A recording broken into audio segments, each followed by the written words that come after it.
The camera moves slowly through the fog at dawn. We're in a forest in Germany, the sound of birdsong. Then slowly, we see it.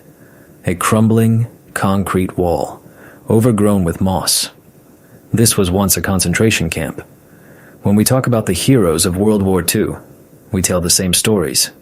The soldiers who stormed the beaches, the resistance fighters who sabotaged Nazi trains, the liberators who opened the gates of Auschwitz. But there's one group of people whose bravery has been erased from every history book, every memorial, every monument. They fought, they resisted, they survived. And then, when the war ended, they were sent right back to prison. This is the story of the people who wore the pink triangle. Berlin, 1928. Imagine the most electric city on earth. Marlene Dietrich is singing in smoky cabarets. Artists are painting in studios that smell of oil and wine. And on an ordinary street corner, there's a building that's about to change history. The Institute for Sexual Science, run by a doctor named Magnus Hirschfeld. Hirschfeld was openly gay in a time when that could get you killed. But he didn't hide. He fought. Born in 1868 to a Jewish family, he became a physician and sexologist who believed that sexuality was natural, not sinful. His institute had over 20,000 books and photographs documenting human sexuality. He performed some of the first gender affirmation surgeries in the world. Transgender people came from across Europe to find hope in his clinic. One of his patients was Dora Richter, born Rudolph Richter in 1891. Dora was one of the first known people to undergo complete gender affirmation surgery, starting in 1922. She worked at the institute as a maid and receptionist, living openly as a woman in a time when that was unthinkable. When visitors came to the institute, they met Dora first proof that another life was possible. In the filing cabinets were the stories of thousands of gay men, lesbians, and transgender individuals who finally had a place where they could exist without shame.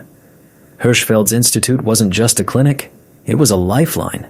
But outside, in the beer halls and rallies, a different Germany was rising.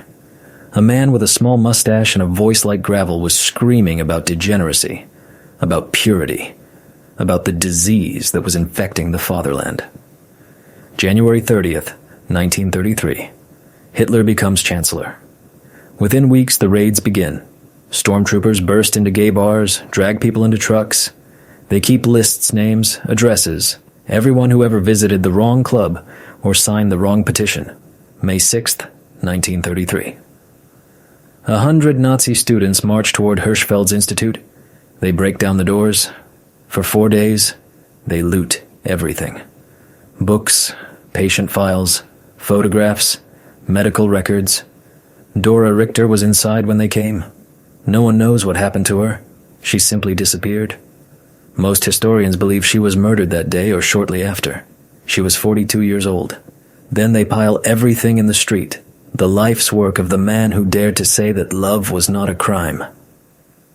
That night, the flames rise into the Berlin sky. A brass band plays as 20,000 books burn. The students dance. The crowd cheers.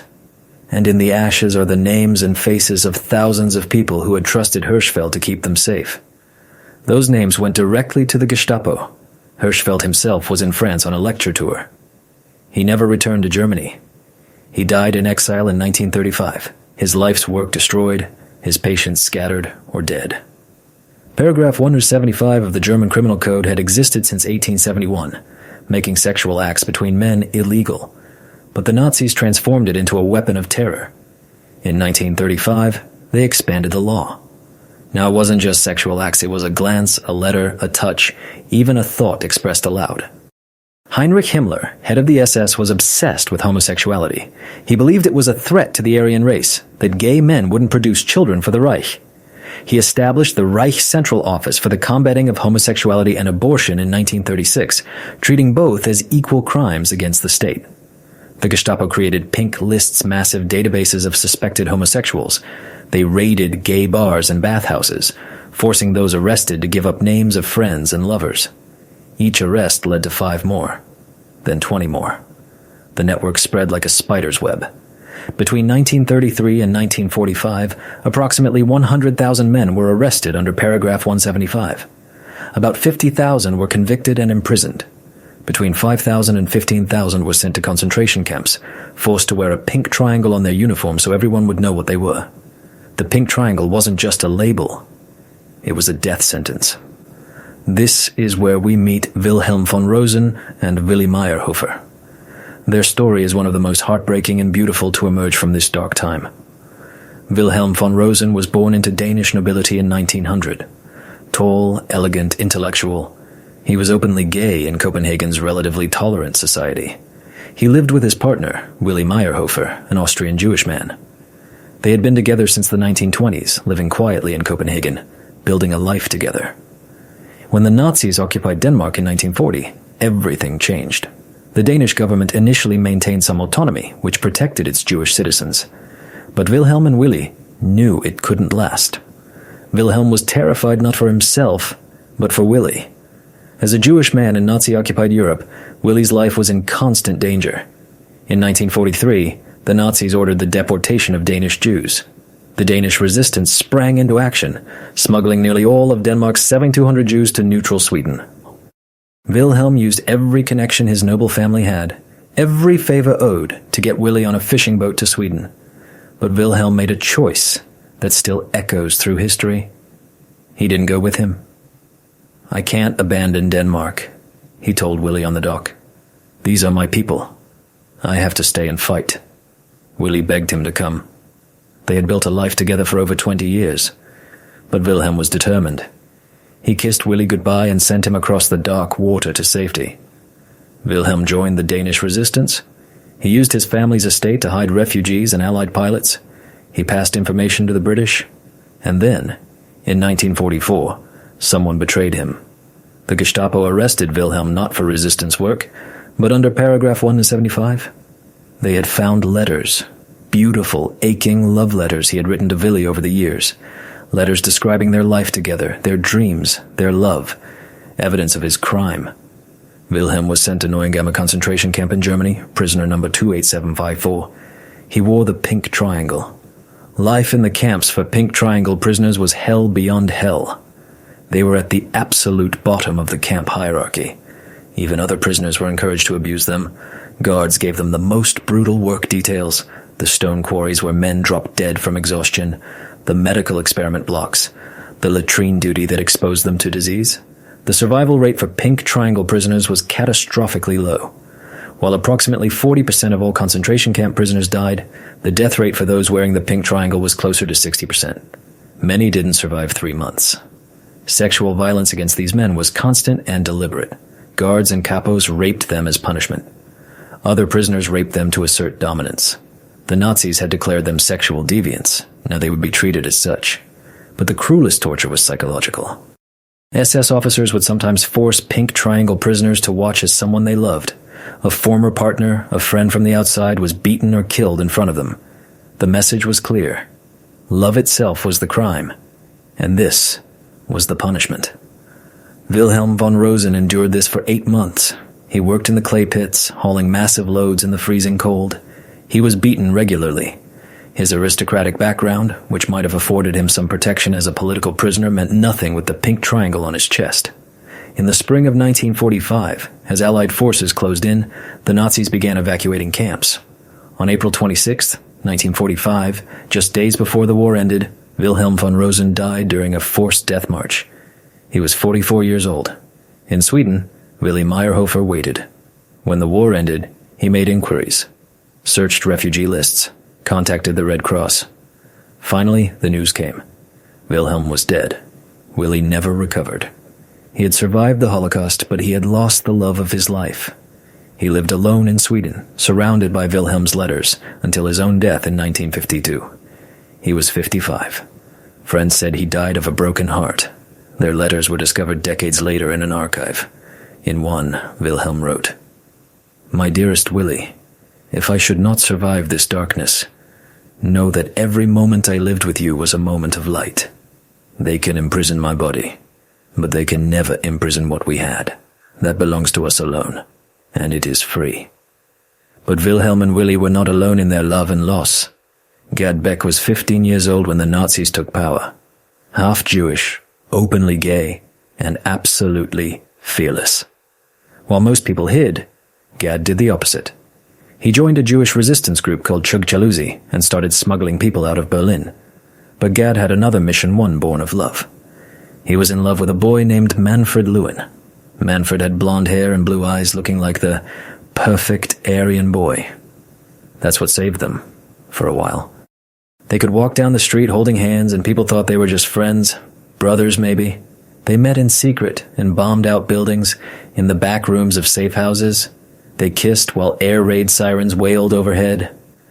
Being gay and being Jewish under the Nazis, Gad said in an interview decades later, meant I was doubly condemned. But it also meant I was doubly alive. Every kiss was an act of resistance. Every moment together was stolen from them. In 1943, the Gestapo came for Manfred's family. They were Jewish. Deportation orders. Gad didn't hesitate. He stole an Hitler Youth uniform, complete with swastika armband, marched into the Rosenstrasse Collection Center, and demanded to see Manfred. I told them I was ordered to retrieve him for questioning, Gad remembered. I looked them in the eye and lied with every fiber of my being. They believed me because I looked the part. Confident, Aryan, cold. It worked. Manfred walked out of that building holding Gad's hand. For one night they were free. They hid in an abandoned apartment. They held each other. They talked about escaping to Switzerland, about the life they would build when the war ended. They made love, knowing it might be the last time. The next morning, Manfred made his choice. He kissed Gad goodbye and said he was going back to his family. I can't let them go alone, he said. Gad begged, screamed, cried, threatened to drag him out bodily, but Manfred had made up his mind. His parents, his sisters, they needed him. Go, Manfred told him. Live. Survive this. Tell them about us. Manfred Lewin died in Auschwitz on October 17, 1943. He was 19 years old. Gad survived the war by hiding in Berlin, using false papers, and continuing his resistance work until the Soviets liberated the city. After the war, he moved to Israel, became a teacher, and lived openly as a gay man. He spent the rest of his life telling Manfred's story to anyone who would listen. In an interview when he was 85, Gad said, "People ask me if I regret pulling him out that day, since he went back anyway, but I don't. For one night, we had each other. One night of freedom, of love, of pretending the world was kind. That night belongs to us. The Nazis can't touch it. Death can't touch it. It exists forever in a world where we won." Gad Beck died in 2012 at the age of 88. His ashes were buried in Israel, and on his gravestone are the words, "He loved courageously." Not all the stories ended in death. Some ended in something worse, survival without recognition. Rudolph Brazda was born in 1913 in Germany to a Czech family. He was a roofer, a handsome young man with dark eyes and an easy smile. He fell in love with a man named Werner, and they lived together openly in the small town of Muselwitz. In 1937, the Gestapo arrested Rudolph under paragraph 175. He was sentenced to 6 months in prison. When he was released, he fled to Czechoslovakia, hoping to start over. But in 1939, the Nazis invaded. Rudolph was arrested again. This time, they sent him to Buchenwald concentration camp. Pink Triangle. Prisoner number 7952. Rudolph spent 3 years in Buchenwald.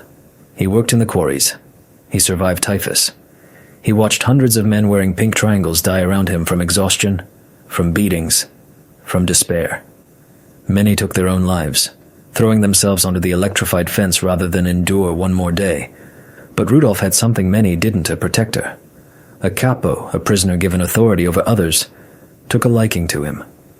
In the brutal hierarchy of the camp, this capo used his position to shield Rudolph from the worst. He gave him easier work assignments, extra food, warnings when the SS were in a killing mood. Years later, Rudolph would say, "I don't know why he helped me. Maybe he was gay too. Maybe he just saw something in me worth saving. I never knew his name. I wish I could thank him." On April 11, 1945, American forces liberated Buchenwald. Rudolph was 32 years old. He had survived. But his nightmare wasn't over. Paragraph 175 was still law. Rudolph's conviction remained on his record. He couldn't return to Germany. He'd be arrested immediately. He couldn't get reparations or compensation. His imprisonment was considered lawful punishment for a crime. So Rudolph did what tens of thousands of gay Holocaust survivors did. He disappeared into silence. He moved to Alsace, France, took a new name, and never spoke about the camp. He lived quietly, working as a roofer, keeping his head down. He never had another relationship. The fear was too deep. The trauma too raw. For 63 years, Rudolph Brazda lived in silence. Then, in 2008, a German historian tracking down pink triangle survivors found him. Rudolph was 95 years old. The historian asked if he would be willing to tell his story. Rudolph paused for a long time. Then he said yes. In 2008, Rudolph became the face of a movement to finally recognize gay Holocaust victims. He gave interviews. He attended memorial ceremonies. The German government invited him to Berlin to speak at the unveiling of a monument to homosexual victims of the Holocaust, a concrete cube with a window showing a video of two men kissing. When Rudolph saw the monument, he cried. "It took 63 years, he said, but finally someone remembers us." In 2011, Rudolph Brazda died peacefully in France. He was 98 years old. He was the last known surviving pink triangle prisoner. At his funeral, activists placed a pink triangle on his coffin. The symbol that had once marked him for death had become a symbol of resistance, of survival, of pride. But Rudolph was one of the lucky ones. For most survivors, there was no recognition, no compensation, no apology. Pierre Seel was 17 when the Gestapo arrested him in Mulhouse, France in 1941.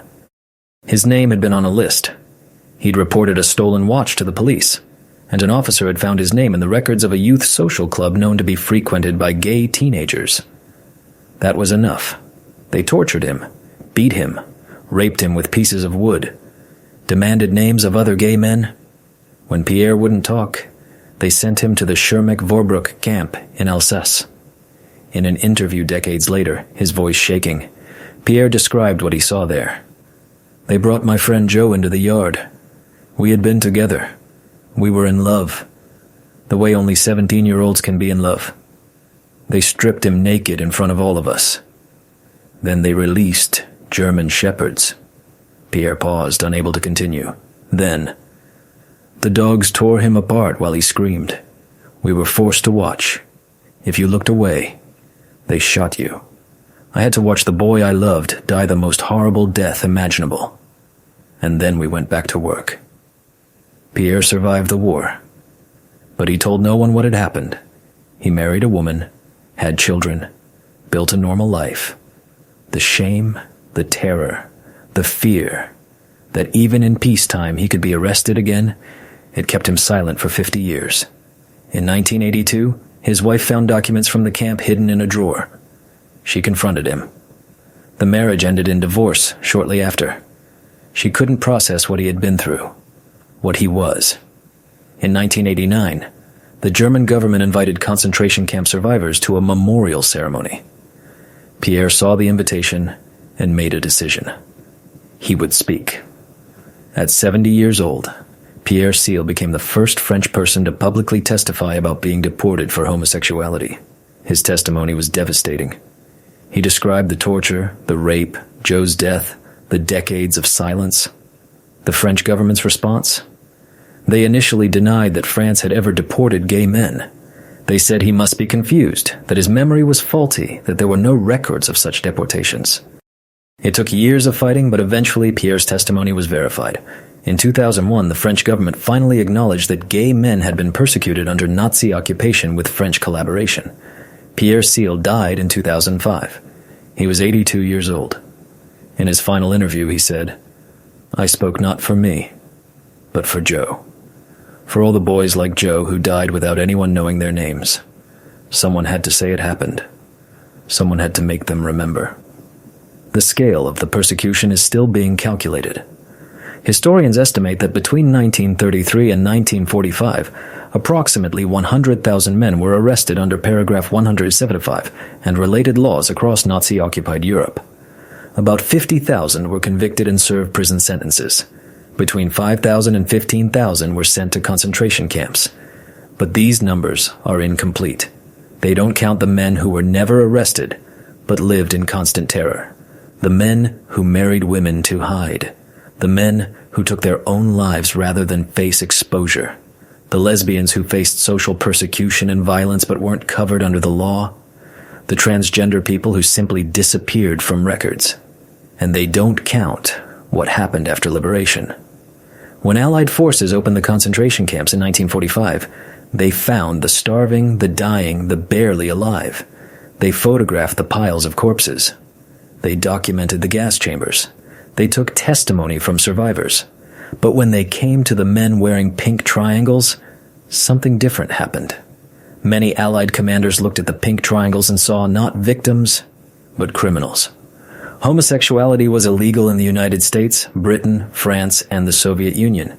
These men had been imprisoned for breaking the law, never mind that it was a Nazi law used to justify genocide.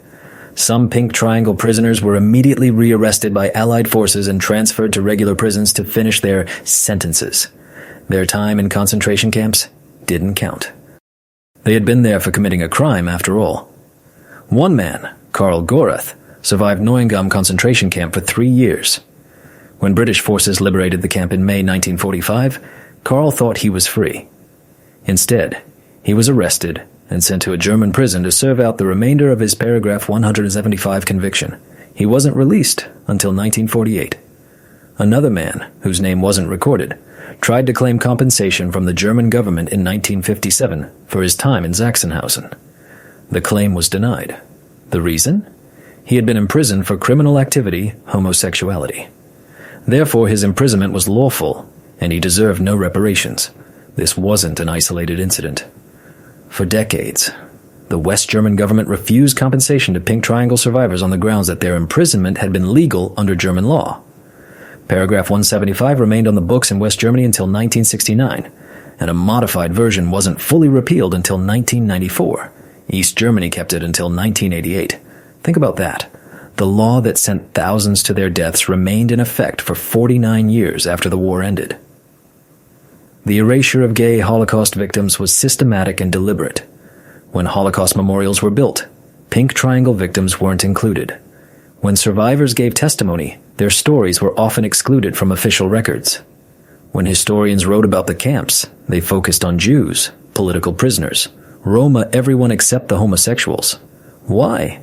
Because acknowledging them would mean acknowledging that homosexuality existed, that gay people existed, that they had suffered. And in the 1950s, 60s, and 70s, Western governments weren't ready to do that. In the United States, the Lavender Scare was purging gay men and lesbians from government positions. In Britain, Alan Turing, the man who cracked the Enigma code and helped win the war, was chemically castrated for being gay and died by suicide in 1954. In France, gay men were still being arrested under indecency laws. The survivors lived in silence. Many married women to maintain cover. Some had children. They went to work, paid taxes, lived outwardly normal lives while carrying unspeakable trauma. Many never told anyone, not their spouses, not their children, not their doctors. The fear was too deep. Some took their own lives, unable to process what they had endured, unable to speak about it, unable to get help. They simply gave up. There are no statistics on how many Holocaust survivors died by suicide in the decades after the war, but anecdotal evidence suggests the number was substantial, particularly among Pink Triangle survivors. Others simply disappeared, changed their names, moved to new cities, cut ties with anyone who knew their past. They became ghosts, haunting the margins of society, too afraid to exist fully. It wasn't until the 1970s, when the gay rights movement began to gain strength, that activists started asking questions. Where were the Pink Triangles in Holocaust museums? Why weren't they in the textbooks? What happened to the survivors? Why was no one talking about this? The answer was chilling, because no one wanted to. In 1972, a group of gay activists in San Francisco adopted the Pink Triangle as a symbol of the movement. They inverted it, point up instead of point down, transforming it from a symbol of shame into a symbol of pride and resistance.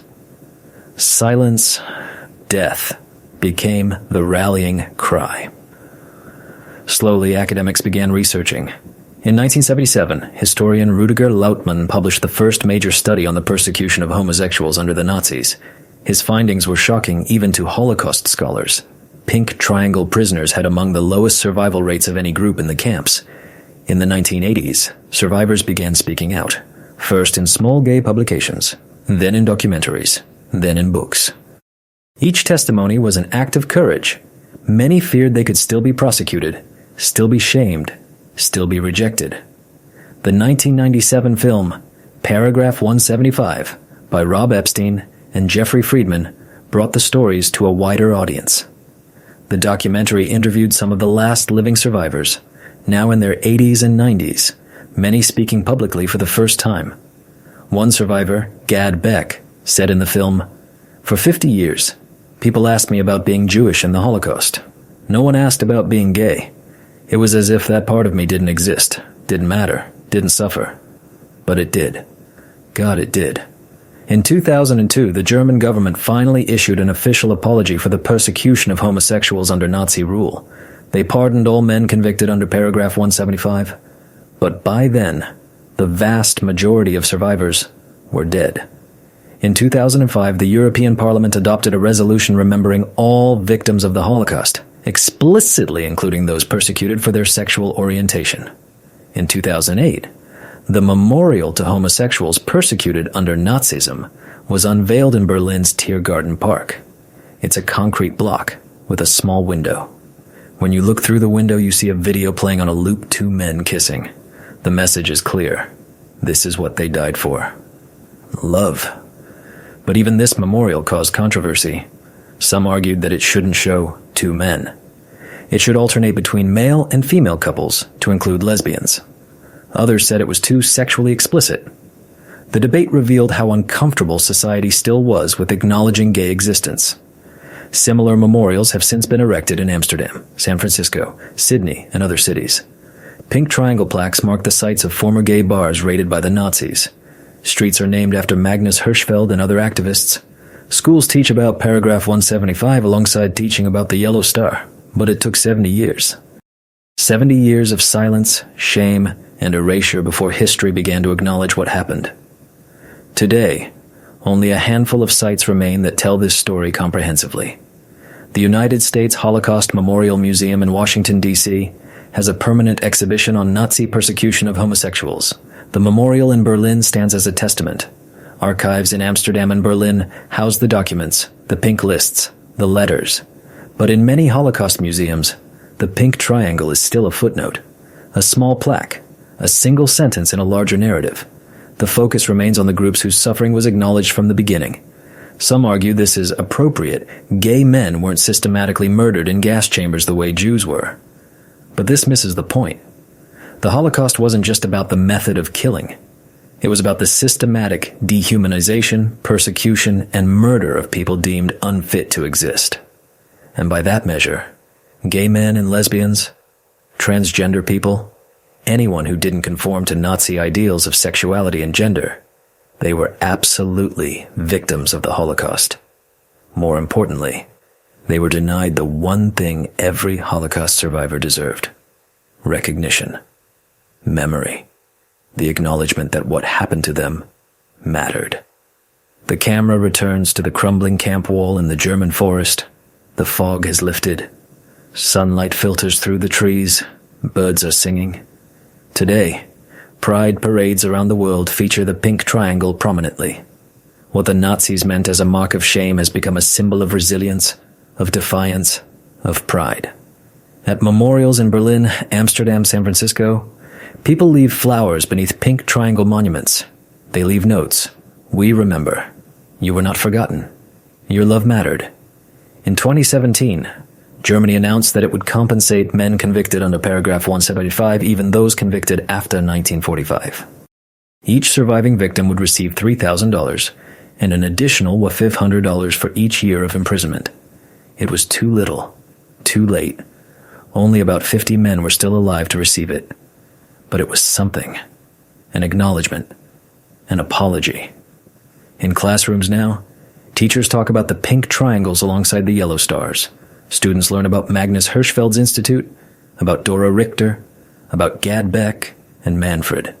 They learned that the Holocaust wasn't just about Jews. It was about everyone the Nazis deemed unfit to exist. But there are gaps that will never be filled. Letters that were burned. Names that were never recorded. Stories that died with the people who lived them. We will never know exactly how many died. We will never know all their names. We will never hear all their stories.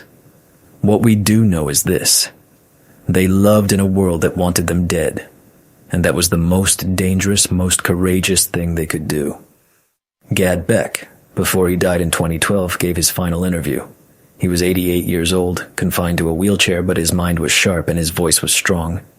The interviewer asked, "Do you have any message for young LGBTQ people today?" Gad smiled. "Yes, live loudly. Love openly. Don't hide. Because every time you hold your partner's hand in public, every time you kiss them on the street, every time you say, 'This is who I am and I'm not ashamed,' you're honoring everyone who couldn't. You're living the life Manfred and I dreamed about on that last night together. You're the future we fought for." He paused and his eyes grew distant. Manfred used to say that love was a revolutionary act. I didn't understand what he meant at first, but I do now. In a world built on hate, choosing love, especially love that the world tells you is wrong, that's revolution. That's how we win. The camera slowly zooms out from Gad's face. Behind him on the wall are photographs. Young men in 1940s clothing, arms around each other, smiling, alive. Hopeful. Then the screen goes black. Names begin to appear. Slowly at first, then faster. Each one is a person. Each one is a story. Each one is someone who loved and lost, who fought and died, who lived in terror or died in defiance. Wilhelm von Rosen, Willy Meyerhofer, Manfred Lewin, Rudolph Brazda, Pierre Seel, Karl Gorath, Dora Richter, Magnus Hirschfeld, and thousands more. Tens of thousands whose names we don't know, whose stories were never told, whose graves are unmarked, or whose ashes were scattered in camp yards and blown away by the wind. The names continue scrolling for a full minute. Then they stop, and final words appear. In memory of the estimated 100,000 men and women persecuted for their sexuality and gender identity under Nazi rule, and the countless others across Europe who lived and died in fear, may we never forget again. Then, in smaller text below, paragraph 175 was not fully repealed in Germany until 1994. The last surviving pink triangle prisoner, Rudolph Brazda, died in 2011. The last known survivor who spoke publicly about their experience, Gad Beck, died in 2012. Their stories, and the stories of those who never spoke, belong to all of us now. It is our responsibility to remember. Fade to black. Silence. Then softly we hear the sound of a single piano playing. The melody is haunting, beautiful, and unbearably sad. It plays over the credits as the names continue to scroll. Historians who research the pink triangles, activists who fought for recognition, survivors who broke their silence, and finally, a dedication for all those who loved courageously. The music fades, the screen goes dark, the documentary ends.